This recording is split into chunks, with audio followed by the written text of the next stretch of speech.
The Battle of Volturnus or Volturno refers to a series of military clashes between Giuseppe Garibaldi's volunteers and the troops of the Kingdom of Two Sicilies occurring around the river Volturno, in northern Campania, in September and October 1860.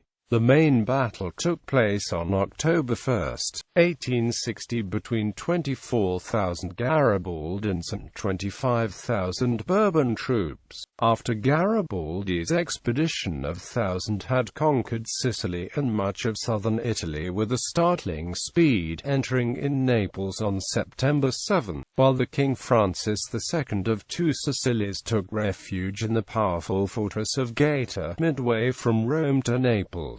In the meantime, the Neapolitan army was rebuilt in Capua under Marshal Giosuè Ritucci. The first skirmishes with Garibaldi's volunteers occurring on September 26 and 29. On September 30, a Neapolitan corps crossed the river Volturno at Trifilusco, marching towards Santa Maria of Alonia, but were halted by two Garibaldine brigades. The following day Ritucci then decided a frontal attack with two divisions against Garibaldi's centre, which occupied a line running from Sant'Angelo in Formus and Santa Maria of Vico. After defeating the enemy, Ritucci was to reach Caserta and then Naples itself. The two armies met on the western front, in which the Neapolitans, spurred by the presence of Francis himself, forced the Garibaldines to retreat. Garibaldi and his fellow Giacomo Medici intervened, re-establishing the situation. Harsh fights were taking place in the meantime at Santa Maria, but at 6 p.m. the Neapolitans were pushed back. The Garibaldines were however defeated on the hills near Monte Tifata, Monte Vito and Castel Morrone. Nino Biccia, who defended the road to Maddaloni, was initially defeated by the attack of the Bavarian and Swiss brigade of General Giovanluca von Meckel. In his support arrived Colonel Giuseppe Dessa with two Bersaglieri battalions, which pushed back von Meckel northwards, up to Du Center. At that point the only undefeated Bourbon column was that of Colonel Perrone, who was in Capua with c.